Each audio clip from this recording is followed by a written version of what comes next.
జై శ్రీమన్నారాయణ. అందరికీ నమస్కారం అండి. దేవీ నవరాత్రులు ఎలా ఏర్పడ్డాయి, దాని ప్రాముఖ్యత ఏంటి, ఇప్పుడు మనం వివరాల్లోనికి వెళ్ళి తెలుసుకుందాం. మణిద్వీపంలో చింతామణి గృహంలో ఉన్నటువంటి పార్వతీ పరమేశ్వరులు ఇరువురు కూడా ఆనంద పరవశులైన ఉన్నటువంటి సమయంలో ఋషిగణ, దేవగణాదులు, యోగిని గణాదులు కామేశ్వరుని దగ్గరికి వెళ్ళి ప్రార్థించి, స్వామి, మిమ్ములను పగటి కాలమందు, అమ్మను రాత్రి కాలమందు మేము పూజిస్తూ ఆరాధిస్తూ తరిస్తున్నాము. ఒక్క రాత్రి కాలమందైనా సరే మిమ్మల్ని ఆరాధించాలన్నటువంటి కోరిక మాకు కలిగింది. కాబట్టి మా కోరికను మీరు తీర్చాలి అనేటటువంటి విధంగా వాళ్ళు కోరుకుంటే, స్వామి భక్తవశంకరుడైనటువంటి మహాకామేశ్వరుడు మాఘమాసంలో కృష్ణపక్ష చతుర్దశి నాడు రాత్రి సమయంలో అనుగ్రహిస్తున్నాను వరప్రదానం చేశాడు. పక్కనే ఉన్నటువంటి మహాకామేశ్వరి తల్లి, ఆ మహా త్రిపుర సుందరీదేవి, నా స్వామి నన్ను నిర్లక్ష్యం చేసి నా అనుమతి లేకుండా నా కాలమైనటువంటి రాత్రి కాలాన్ని తమ పూజ చేయుటకు అనుగ్రహించి నన్ను అవమానించాడు.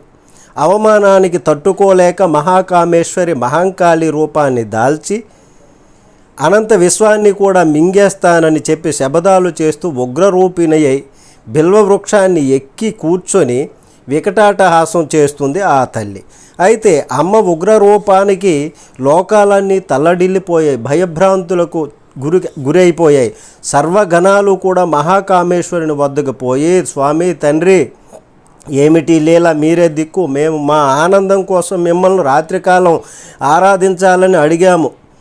తమరు పక్కనే ఉన్న అమ్మవారి అనుజ్ఞ లేకుండా ఏ విధంగా మాకు అనుజ్ఞ ఇచ్చారు స్వామి అని వాళ్ళు ఆరాధించారు. అమ్మవారికి ఎందుకంత కోపం వచ్చింది, ఆ కోపాన్ని తగ్గించే ఉపాయాన్ని కూడా మీరే చెప్పండి స్వామి, చెప్పి అనుగ్రహించండి అని వేడుకున్నారు వాళ్ళంతా. అయితే చిరునవ్వులు చిందించి స్వామి మహాకామేశ్వరుడు అమ్మవారి ఉగ్రరూపాన్ని స్తోత్రాదులతో శాంతింపచేయమని ఆదేశించాడు.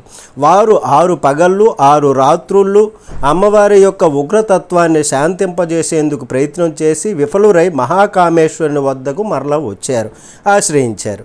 అయితే మహాకామేశ్వరుడు కూడా అమ్మ ఉగ్రరూపాన్ని తగ్గించేందుకు పరిపరి విధాల 3 రాత్రుళ్ళు 3 పగళ్ళు ప్రయత్నం చేశారు. అయినప్పటికీ కూడా అమ్మ కోసం అమ్మ కోపం వృద్ధి చెందుతూనే ఉంది, కానీ తగ్గుముఖం పట్టే పరిస్థితి ఎక్కడ కనిపించట్లేదు. మహాకామేశ్వరి, మహాత్రిపుర సుందరి, నీ అనుజ్ఞ లేక నీ కాలమైన రాత్రి కాలంలో నన్ను ఆరాధించుటకు అవకాశం ఇచ్చినందుకు గాను ఈ 9 రాత్రుళ్ళు 10 పగళ్ళు నీ యొక్క ఆరాధనకే అవకాశం ఇస్తున్నాను. శాంతించి బిల్వవృక్షం దిగి వచ్చి లోకాలను ఉద్ధరించు అని ప్రార్థించాడు కామేశ్వరుడు. అప్పుడు ఉగ్రకాళి రూపాన్ని ఉపసంహరించుకొని కామేశ్వరిగా పరమేశ్వరుణ్ణి చేరింది.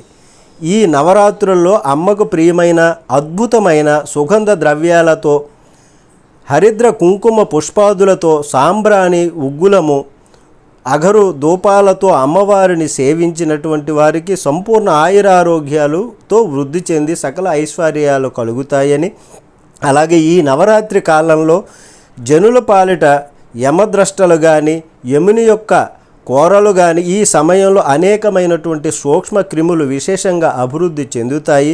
కాబట్టి జీవకోటిని నాశనం చేస్తాయి. ఈ సమయంలో ఈ యొక్క అద్భుతమైన వనమూలిక ద్రవ్యాదులతో అమ్మవారిని ఆరాధించినట్లయితే రోగభూయిష్టమైనటువంటి దుష్ట సూక్ష్మ క్రిములు అంతమొందించబడతాయి, జీవకోటి కూడా రక్షించబడుతుంది అనేటటువంటి విధంగా సైంటిఫిక్గా కూడా ఇది ఒక మంచిదని చెప్పవచ్చు. అందుచేతనే అమ్మ ఆగ్రహించి ఈ నవరాత్ర వ్రతానికి శ్రీకారం చుట్టింది.